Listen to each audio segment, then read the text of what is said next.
Well, I can't alone with you, my little honeydew. I'd probably turn up squashed if I go out to eat with you. Your hors d'oeuvres look delicious, your menu sounds divine. It's all so appetizing, but I think you'll feed. Hey, it's Chef Frank again with the hot cooking tips, man. Today, this time we're doing turkey. For the holiday season, man, look at this. Look at this turkey, all right? Crisp, golden brown, and we're gonna steam it, okay? Poach, steam. People look at me like I'm crazy when I tell them how I make such beautifully moist turkey is that I poach or steam it. And we're gonna do that with a ton of aromatics. Literally all the aromatics that I have in front of me are going in this pan. Look at this. Celery's going on top of all of that shallots, garlic. I've got fresh sage, parsley, and rosemary in there. Eventually some peppercorns are gonna go in and a lot of thyme as well. Okay, you see me cutting these small heads of organic garlic. Now this, I was completely perplexed, man. These little grinder bottles, I didn't know how to get the whole peppercorns out, so I just broke a hole in the top and shook them out on top. But it's about a quarter cup, so an ample amount of peppercorns. I think you also saw a couple of bay leaves in there. So what we're gonna do is we're gonna completely cover that with this nice bottle of dry white wine, okay? I think it was a Pinot Grigio, whatever. You could actually use a sweeter wine too. It wouldn't be a problem to use a Gewürztraminer or a Riesling would be great with this one, okay? So I showed you the inside of that to show you that I cleaned it really good with nice cold water.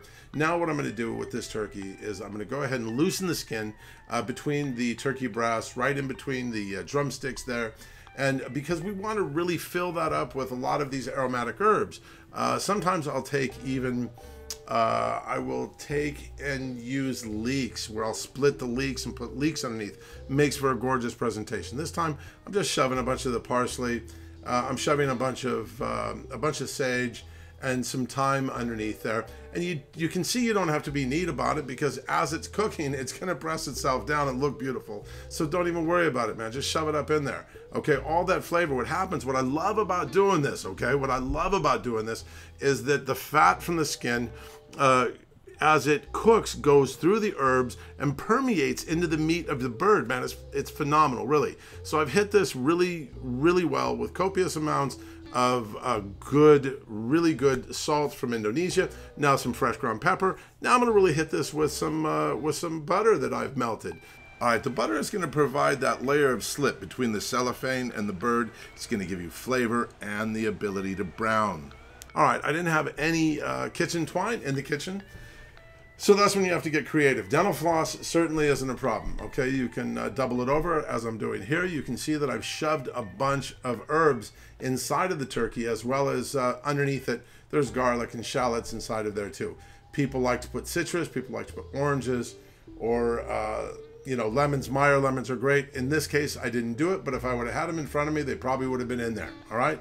So you can see I tucked the string around the drumstick legs, and now I'm just tying a knot. And the whole idea of this is to keep it tight and compact. It's kind of like a bustier for the turkey, okay? Now, here is the steaming part, man. This is the part, okay, that really people don't seem to get. People seem to bug out when they see this. But this is something chefs do all the time. All right, I'm using good, strong commercial cellophane. I guess my container didn't hold up so well. The cellophane's stronger than the cardboard. So I'm gonna go with 3 or 4 coats of the cellophane because I wanna make certain I have a good seal. Okay, this is like a lid over a pot. I wanna make certain that this is sealed to the pan. Now, I have a nice roasting pan that has a little lip, about a 1/4 inch lip, so it's gonna make it really easy. You see me tucking it underneath the lip. The stickiness of the cellophane just naturally holds it there. And I think that was my 3rd or 4th, but now I've got a good, strong top of cellophane. Now I'm gonna go with the foil. Now, as in a lot of segments in this video, I've kind of doubled, tripled, or even quadrupled the speed to keep this from getting boring, man. You don't want to sit here and watch this all day. You simply want to see how it's done, okay? So now, with my foil going over the top, like I've done right here, I want to make certain I get that middle. We don't want direct heat exposed to the plastic wrap, okay? So you want to make this seal with aluminum foil is as important as the cellophane, if not more important. You do not want any breaks where that gets through. So seal it as tight as you possibly can and make certain that all of that plastic wrap is well covered. Go ahead, really seal this off well, and then I'm going to go ahead and put it in the oven. In my oven right now, I have a thermometer. My internal temperature was 325. Do not rely on that plastic button on the outside of your oven, because you don't know if it's right. I don't care how many times you calibrate your oven. What, for an $8 to $12 tool? Come on, you need to know what the internal temp of your oven is to be able to cook properly. Okay, you can see the little pop-up is still in the turkey. I'm hitting it with some more butter. It was in the oven for about 2 hours before I pulled it out, removed the cellophane, removed the foil, and I'm going to go the last hour and a half without au naturel. Okay, so I let it go another hour, maybe hour and 15 before hitting it with that glaze. That glaze, I'll show you in a later video this week. It is equal parts orange juice concentrate and honey. Okay, you can also replace the honey with maple syrup. In this case, it was maple syrup. On Thanksgiving Day, it was honey. But look how gorgeous, man. Really, do you see this? That turkey, the skin was crisp, not overly sweet. All right, now the carving part, you see me release the legs.